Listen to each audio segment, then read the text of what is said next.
내일이 추석이라 이미 고향 앞으로 가 계신 분들이 상당수 많을 것 같아요. 여러분, 저희가 1년에 2번은 추석과 구정 고향으로 찾아가지 않습니까? 그래서 부모님도 만나고 일가 친척도 만나고 반가운 사람들을 만나요. 그런데 고향 하면 어떤 느낌이 드세요? 고향이라는 단어를 우리가 입 밖으로 이렇게 내뱉으면 어떤 이미지가 떠오르세요? 아마 대부분 그리움, 고향에 대한 그리움이 늘 있잖아요. 또 기다림, 고향에 누군가 나를 기다리는 사람이 있지 않습니까? 그런가 하면은 또 재회, 만남, 환대, 환영 이런 이미지가 자연스럽게 떠오를 것 같아요. 미국에서 어떤 젊은이가 무슨 잘못을 저질렀어요. 그래서 교도소에 가게 됐습니다. 한동안 복무를 다 마치고 출소를 하게 됐어요. 그리고는 이제 이 청년이 고향으로 돌아가려고 합니다. 그런데 한 가지 걱정이 있어요. 과연 고향의 부모님들이, 내 가족들이, 또 동네 분들이 나를 받아주실지, 또 나를 용서했는지 자신이 없어요. 확신이 없어요. 그래서 고향 가기 전에 편지를 썼습니다. 이러저래 한데 만일 가족과 동네 분들이 나를 다시 받아주신다면, 그리고 나를 용서해 주신다면, 그 고향 집 앞에 있는 오래된 오크트리, 그러니까 상수리 나무에 노란 리본을 걸어주시면 좋겠습니다. 그리고는 고향 가는 버스를 탔습니다. 기대 반 두려움 반이죠. 고향 집이 점점 가까워 올수록 마음이 걷잡을 수 없도록 두근반 세근반 방망이질을 하는 거예요. 과연 내가 어떤 장면을 보게 될 것인가. 고향 집에 다 다다랐을 때에 창밖으로 보여진 풍경에 깜짝 놀랐습니다. 고향 집 앞에 서 있는 오래된 그 상수리 나무에 수없이 많은 노란 리본들이 빼곡하게 달려 있는 거예요. 그러니까 가족들과 모든 주민들이 마치 우리 모두는 너를 진심으로 환영해. 그리고 우리 모두는 너를 지금도 간절히 기다리고 있어. 이런 메시지를 주는 것처럼 말이죠. 그러니까 그 노란 리본들을 통해서 용서 그리고 사랑의 메시지를 이 젊은이는 전달을 받은 거죠. 성도 여러분, 우리 하나님이 이와 똑같습니다. 언제든지 하나님께로 돌아가기만 하면 나는 언제나 너를 기다리고 있어서 잘 왔어. 진심으로 너를 환영해. 이렇게 말씀을 해주세요. 스라에 남자아이 둘을 두고 있는 어느 아버지가 있었습니다. 그런데 둘째 아들이 그렇게 요청을 하는 거예요. 아버지, 어차피 나중에 내게 돌아올 재산과 몫이 있는데 그걸 좀 미리 주십시오. 참 무례한 요청을 한 거지요. 이 이야기는 아버지 보고 빨리 죽으라 이거하고 또 같아요. 그래도 아버지가 둘째 아들에게 돌아갈 제사, 그 몫을 떼어서 기꺼이 주었어요. 그런데 그걸 가지고 좋다 하면서 아버지 안 보이는 저 먼 나라 타국으로 멀리 도망치듯이 둘째 아들이 가버리는 거예요. 그리고는 거기에서 허랑방탕하는 삶을 삽니다. 그야말로 방탕한 생활에 찌들어서 살아요. 그러니까 어떻게 되겠어요? 가지고 왔던 모든 재산과 돈 다 탕진하고 말았지요. 근데 공교롭게도 또 그 나라에 아주 큰 기근이 들었어요. 그러니까 제대로 된 무슨 직장을 잡을 수가 없습니다.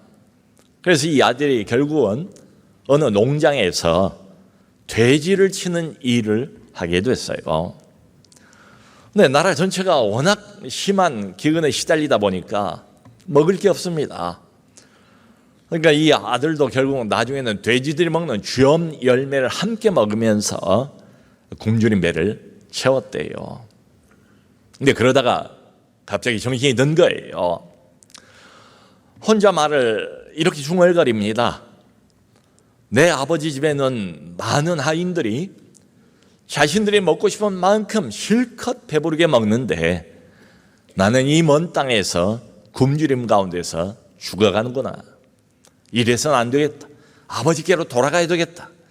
아버지를 만나면 내가 이렇게 말씀을 드려야 되겠다. 아버지, 내가 하늘과 아버지의 큰 죄를 범했으니 이후로는 아버지의 아들이라 일컬음을 받을 자격이 없습니다. 그러므로 나를 많은 하인들 중에 하나처럼 대해 주시기 바랍니다 라고 이야기하면서 사정을 해봐야 되겠다. 그 둘째 아들이 결심을 하고 일어섰습니다. 발걸음을 돌이켜서 아버지가 계시는 고향 땅으로 걸어가기 시작했어요. 고향 집까지 가려면 아직 한참 먼 거리가 남아 있습니다. 그런데 어떻게 알았는지 아버지가 아들이 돌아오는 모습을 그 먼 거리에서 본 거예요. 그리고는 보자마자 마치 튕겨 나오는 것처럼 이 아버지가 달리기 시작합니다.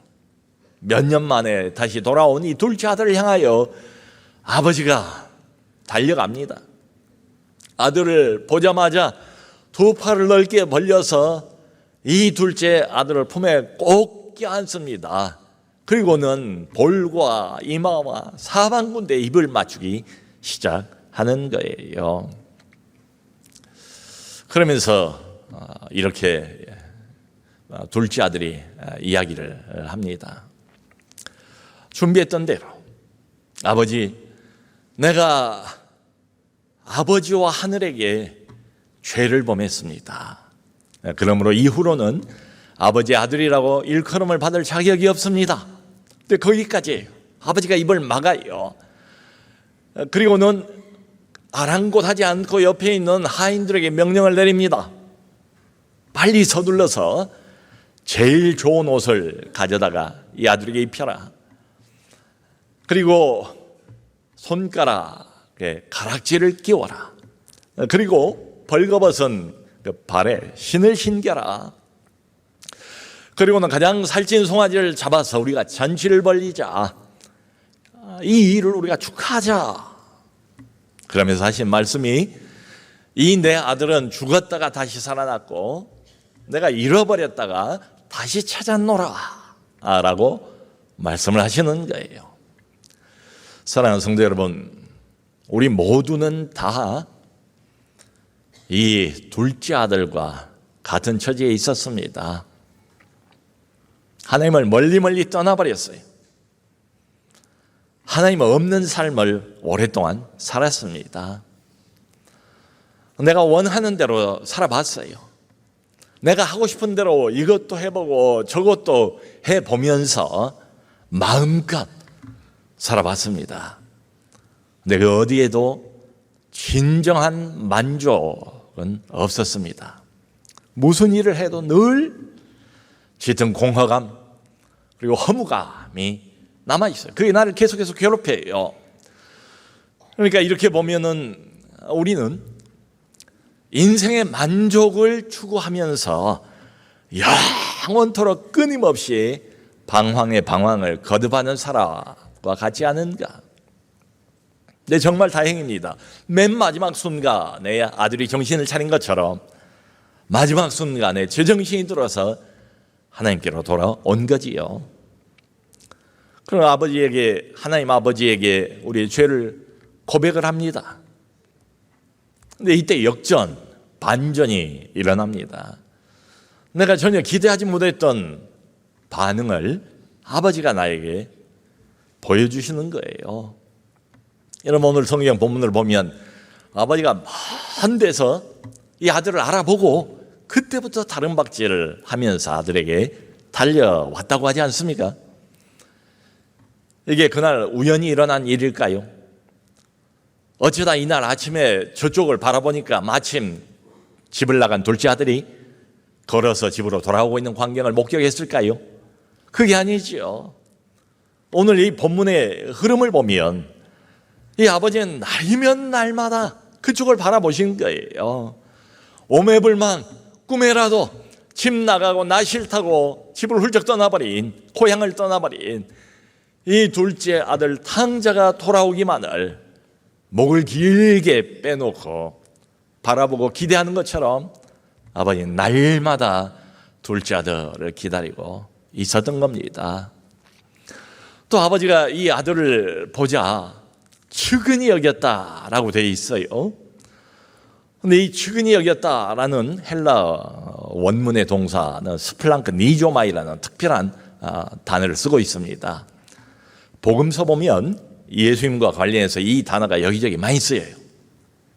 여러분, 당시 유대인들은 우리 인간이 느끼는 감정, 사람은 감정의 동물이잖아요. 감정 없이 사람이 어떻게 살 수가 있습니까? 그 감정을 느끼는 장소가 어딘가 하면 바로 우리의 창자다, 내장이다, 이렇게 믿었어요. 이제 스플랑크 니조마이라는 이 말의 원래 뜻은 감정이 담겨 있는 그 장소, 창자가 내장이 뒤틀리는 것처럼 큰 고통을, 상대방의 처지를 보면서 고통을, 연민을, 한없는 안타까움을 같이 느낀다. 그게 스플랑크 니조마입니다.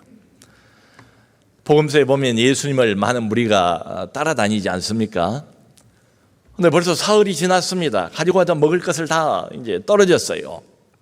그래서 예수님께서 이 무리들을 마치 목자 이런 양처럼 보시고 불쌍히 여기셨다. 그리고 오병이의 기적을 베푸시잖아요. 그때 불쌍히 여기셨다, 이 단어가 바로 스플랑크 니조마입니다. 그냥 보신 게 아니에요. 건성으로 보신 게 아니에요. 눈에 들어오니까 보는 게 아닙니다. 무한한 애정과 무한한 연민과 무한한 안타까움을 가득 담아서 바라보는 이 시선이 스플랑크 니조마입니다. 여러분, 그 나인성이라는 곳을 예수님이 지나가시는데 거기에 살고 있던 과부가 하나밖에 없는 외아들이 죽지 않았습니까? 그 속절없이 시신 앞에서 눈물을 흘리고 있는 그 과부를 바라보시면서 예수께서 불쌍히 여기사 죽은 아들을 살려내시잖아요. 똑같은 단어입니다. 스플랑크 니조마이예요. 그 여리고에 있던 두 명의 맹인을 예수께서 불쌍히 여기사 눈을 뜨게 해주실 때도 스플랑크 니조마이예요. 강도를 만나서 실컷 두들겨 맞고 옷 벌거벗겨지고 갖고 있는 돈 다 뺏긴 어느 유대인, 다른 유대인들은 다 지나가 버리는데 착한 사마리아 사람이 그 사람을 보고 불쌍히 여겼다고 그러잖아요. 이때도 역시 동일한 단어입니다. 스플랑크 니조마이예요. 그러니까 하나님이 오랜만에 다시 집으로 돌아오는 이 둘째 아들 탕자를 향한 무한한 연민을 가지고 측은히 여기는 마음을 잔뜩 담아서 이 아들에게 달려갑니다. 그리고 두말 할 것도 없어요. 그냥 덥석 폼에 껴안고 마구 입을 맞춥니다. 참 감당할 수 없는 하나님의 사랑, 아버지의 사랑이죠. 그러면서 이렇게 말하잖아요. 우리 집에서 가장 좋은 옷을 이 아들에게 지금 입히고 손에 좋은 가락지를 끼워주고 발에 신발을 신기라. 이것은 탕자가 집을 나갔잖아요. 둘째 아들의 지위, 둘째 아들의 잃어버린 신분, 둘째 아들의 권리, 이걸 아버지가 완전히 다시 회복하시는 장면이에요. 성도 여러분, 따지고 보면 이 아들은 어떤 아들이었습니까? 그렇게 살가운 아들이었습니까? 그렇게 아비 말에 순종해서 아비의 마음을 시원하게 해주는 그런 아들이었습니까? 전혀 반대지요. 떠나기 전에 아버지의 가슴에 못을 받고 떠난 아들 아닙니까? 가지고 간 모든 재산도 다 탕진을 해버리고 빈털터리가 되어서 돌아왔어요. 아무것도 남은 게 없어요. 신발도 제대로 신지를 못했어요. 고생은 많이 했지만 사서 고생을 한 셈입니다. 그야말로 거짓 몰골을 하고 완전 실패자가 되어서 아버지 앞에 다시 나타난 거예요. 아무것도 없는 이 아들, 세상에서 가장 초라한 모습으로 몇 년 만에 아버지 앞에 다시 나타난 이 아들. 근데 두말할 것 없었습니다. 이 아들의 있는 모습 그대로를 와락 품에 껴안는 것, 바로 이게 하나님 아버지의 사랑입니다. 성경이 우리에게 보여주고 싶은 건, 우리에게 말하고 싶은 건 바로 그거예요. 그 헨리 나우엔이라는 이 시대의 영성신학자가 있습니다. 이 사람은 원래 예일 대학교에서 교수 역할을 하고 그 뒤로는 하버드 대학교 신학대학원에서 교수 사역을 했어요. 그런데 이미 그때도 이분의 명성이 자자해서 이분의 강의 시간마다 학생들로 빼곡히 찼대요. 강의실 전체가 말이죠. 그러니까 이 헨리 나우엔은 우리의 신앙과 우리의 삶, 이게 괴리가 있잖아요. 동떨어져 있을 수가 있잖아요. 우리의 신앙과 우리의 삶을 연결하는 영성신학자로 이미 명성을 얻고 있었습니다. 근데 정말로 아이러니컬하게도 그의 내면 달랐어요. 헨리 나우엔의 직접적인 자기 고백입니다. 내적인 깊은 외로움이 있었고 항상, 그리고 공허함이 자리 잡고 있었고, 그리고 인정 욕구에 늘 목말라 있었다고 해요. 그러니까 마치 아버지 집을 떠나고 고향을 떠나서 저 먼 타국에서 이리저리 영혼이 방황을 하는 이 둘째 아들과 같은 상태였습니다. 그런데 그러다가 1986년도에 이 헨리 나우엔이 모든 걸 다 내려놓습니다. 자기의 교수직까지를 내려놓고 캐나다 토론토에 있는 라르슈 공동체로 들어가 버려요. 그래서 자기 생의 마지막 10년을 그 공동체에서 지나게 됩니다. 이 라르슈라는 것은 프랑스 말로 방주라는 뜻입니다. 구약에 보면 구원 방주가 나오는 것처럼. 그런데 이 라르슈 공동체는 지적 장애인들의 모여서 함께 사는 공동체예요. 지적 장애인들과 함께 먹고 함께 잡니다. 그들을 돕습니다. 그들을 도와요. 돌봐요. 그리고 자기도 이 장애인 친구들로부터 돌봄을 받아요. 오랫동안 강의도 하고 지식을 풀어서 학생들 가르치기도 했지만 이 라르슈 공동체에서 헨리 나우엔은 비로소 자기 머릿속에 들어있던 지식으로서의 사랑이 아니라 현실에서 하나님의 사랑이 어떤가를 체험을 하게 돼요. 비로소 그것을 맛봅니다. 누립니다. 경험을 합니다. 생전 처음 만나본 집단이에요. 그런데 이 지적장애인들은 보니까 이 사람이 어느 유명한 대학교의 유명한 교수라는 걸 알지도 못하고 전혀 거기에 대해서 관심도 없어요. 이 사람이 영성신학자로 참 아주 많이 팔리는 그야말로 유명한 책을 쓴 저자다, 이런 것도 모르고 전혀 관심이 없어요. 이 사람들에게 있어서 어떤 성취, 어떤 업적, 이런 건 전혀 중요하지가 않았습니다. 이 사람들에게 정말로 중요한 것은 헨리 나우엔 이 사람이 자기들과 함께 있어주는 거예요. 자기들을 사랑해주고 자기들도 또 사랑을 주고, 그것 외에는 중요한 것이 없었습니다. 나우엔이 바로 그 공동체에서 이 점을 깨달았습니다. 그렇구나. 하나님의 사랑을 받기 위해서는 어떤 성과도 필요가 없구나. 그저 있는 그대로 나 자신이면 충분하구나. 그걸 깨달은 거예요. 아침에 일어나면 일상이 반복이 됩니다. 같이 밥을 먹으면서 도와줘야 돼요. 밥 먹고 난 뒤에 또 같이 손을 잡고 산책을 도와줍니다. 또 이 사람들이 옷을 입을 때도 옷 입는 것을 도와줘야 돼요. 그리고 또 같이 기도를 합니다. 매일같이 반복되는 이 일상. 근데 이 작은 돌봄, 작은 일들, 이런 것들을 매일같이 반복하면서 그 라르슈 공동체에서 헬리나우에는 진정한 기쁨, 큰 기쁨을 얻게 돼요. 성도 여러분, 하나님의 사랑을 얻기 위해서 무슨 복잡한 조건이 필요하지 않습니다. 오늘 이 돌아온 탕자의 비유가 말하고 싶어하는 핵심은 딱 한 가지.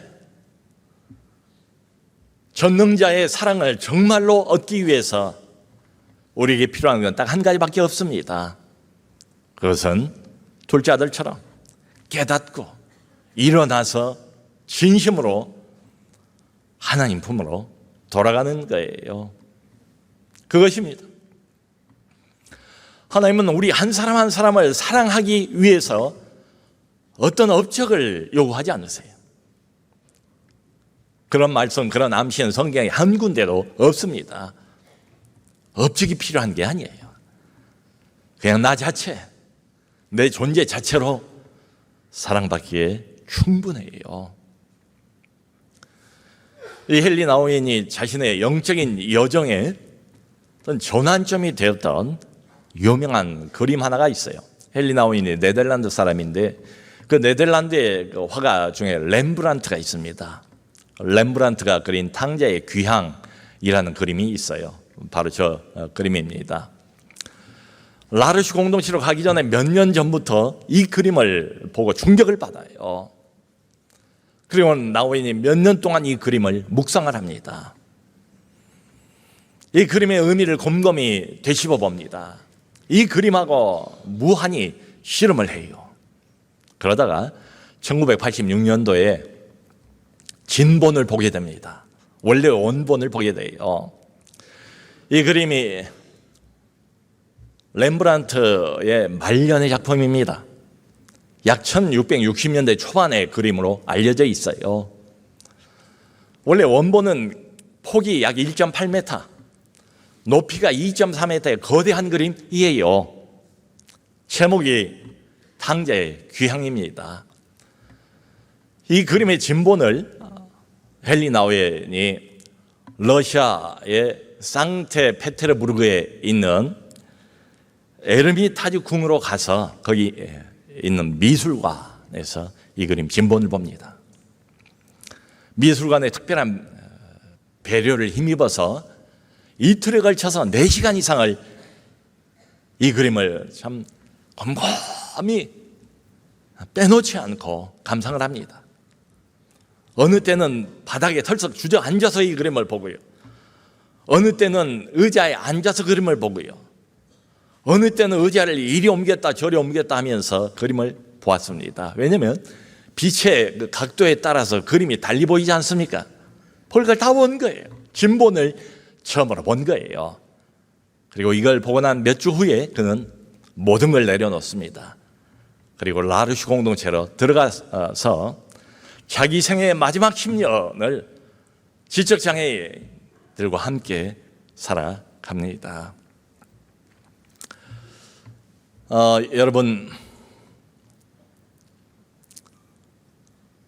헨리 나우엔이 이 그림을 통해서 발견한 건 바로 이것입니다.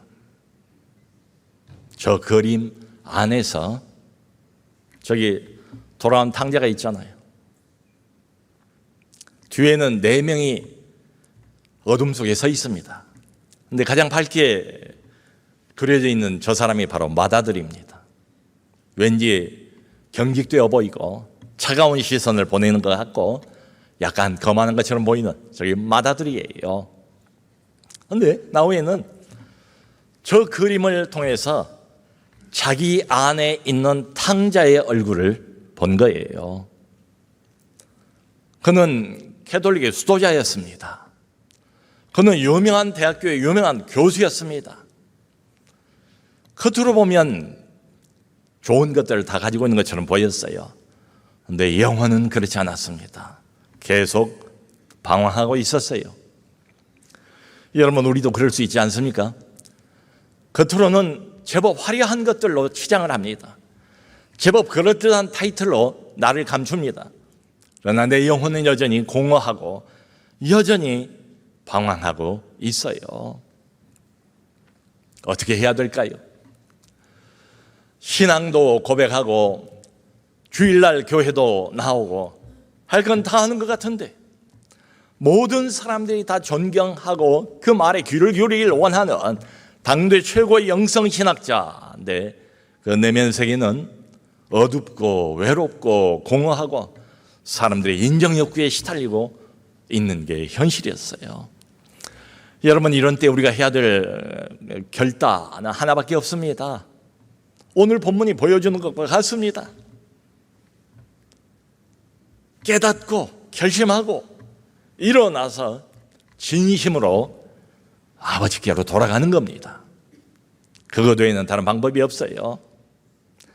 성도 여러분, 우리가 참 그리운 고향을 찾아가서 며칠을 묵잖아요. 이런저런 담소도 나누고 음식도 같이 나눠 먹고 얼마나 좋아요. 그런데 거기는 영원히 머물 장소가 못 됩니다. 며칠 지나면 다시 돌아와야 돼요. 성도 여러분, 우리가 그야말로 돌아가야 할 진정한 고향, 영원한 고향, 우리 영혼의 고향이 따로 있습니다. 그것은 바로 하나님 아버지의 품이에요. 그리 돌아가면 아버지가 책망하지 않습니다. 우리가 본 것처럼 환대를 해 주시죠. 비난하지 않습니다. 구중하지 않습니다. 오히려 살찐 송아지를 잡아서 전치를 버리지 않습니까? 이게 아버지의 마음이에요. 저 그림을 보고 후에 미술사가들이 이런 해석을 내립니다. 여러분, 저 그림을 보면 특별히 그 아버지의 이미 다 늙어서 얼마 살 날이 남지 않은 것처럼 보이잖아요. 아버지의 돌아온 탕자 위에 올려놓으신 이 두 손이 그림이 달라요. 오른손을 보면 손가락 마디가 깁니다. 여성 손가락 같아요. 그 마치 오랜만에 돌아온 자식을 따뜻하게 맞이하고 그를 한없이 연민을 담아 위로하는 어머니의 마음을 표현하고 있죠. 여러분, 우리 어머니들은 그렇지 않습니까? 자식이 어떤 일을 저질렀다 할지라도, 자식이 지금 얼마나 못난 모습이라 할지라도 진정으로 돌아오는 자식을 어머니들은 가슴을 열고 일단 받아주시잖아요.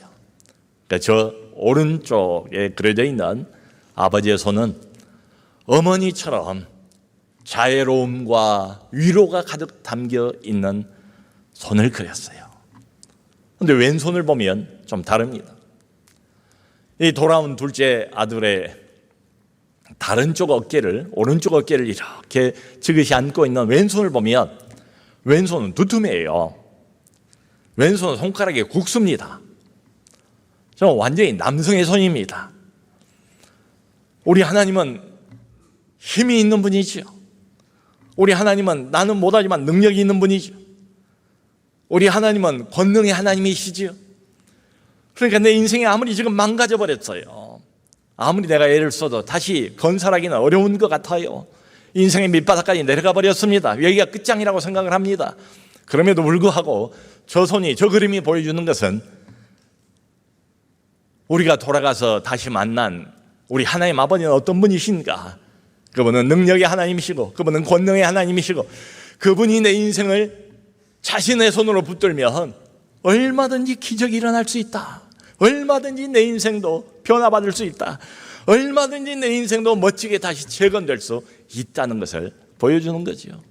사랑하는 성도 여러분, 우리 하나님은 지금도 이 양손, 양면, 두 마음, 어머니의 자유로운 위로의 마음과 아버지의 강하고 능력 있는 보호하시고 인도하시는 이 양면을 다 가지고 있어요.